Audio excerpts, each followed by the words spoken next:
يعني حقيقة إذا نجي على مستوى الإنجازات في المحافظة مع معاناة أهالي هذه المحافظة أكيد لا ترتقي إلى مستوى الطموح، لكن بنفس الوقت لدينا ثقة عالية بالحكومة المحلية، وكذلك لدينا أموال ليست بالقليلة وليست بالمرضية بالكامل، لكن على مستوى مقبول.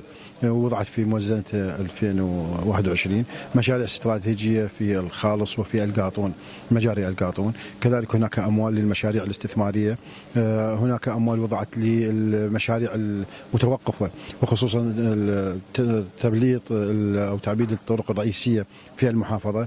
نجي على إنجازات المحافظة ديالى الأخيرة، وهي أهم إنجاز هو الوضع الأمني المستقر إلى مستوى جيد.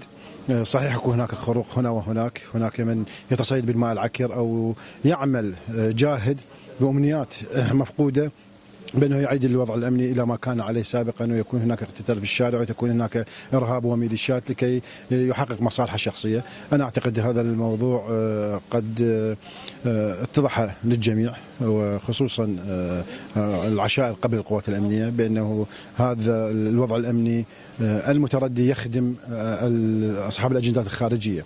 لذلك هناك صد سياسة صد قوي للشيوخ والقوات الأمنية أمام هذه الثغرات وهذه التحركات، إن كانت ميليشياوية وإن كانت داعشية، لكن تحتاج بنفس الوقت إلى دعم وإسناد من قبل الحكومة.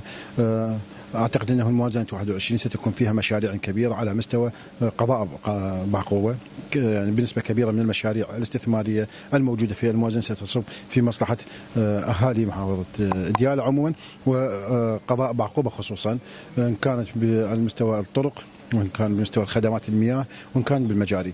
الأموال المرصودة إلى محافظة ديالى أموال ليست بالقليلة، لكن ليست بالمستوى الكبير أو بنسبة أو قياسا مع نسبة ما عاناها أهالي محافظة ديالى، لكن هذا الممكن من في هذا الظرف الصعب، ما توفر من أموال في هذا الظرف الصعب. والجميع يعلم أنه العراق اليوم بعدة أزمات يمر، أزمة اقتصادية، أزمة صحية، أزمة إنسانية، النازحين، عدم عودة النازحين، خصصت مبالغ أيضا للنازحين للعودة، أيضا ستكون بها حصة لمحافظة ديالى بسبب العوائل العائدة إلى المناطق، أيضا مناطق المحررة، هناك إعمار لبعض المناطق خصوصا في جلولة وخصوصا في المناطق الشمالية في حمرين والخالص.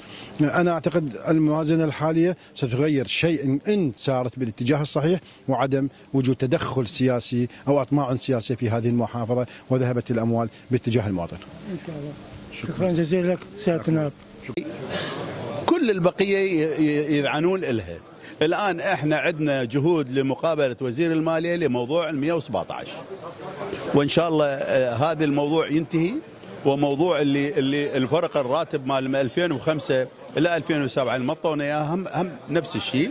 احنا راح لين تدري احنا طلعنا 2005 طونا راتب ب 2007، فهذا الفرق لازم احنا نحصله ان شاء الله.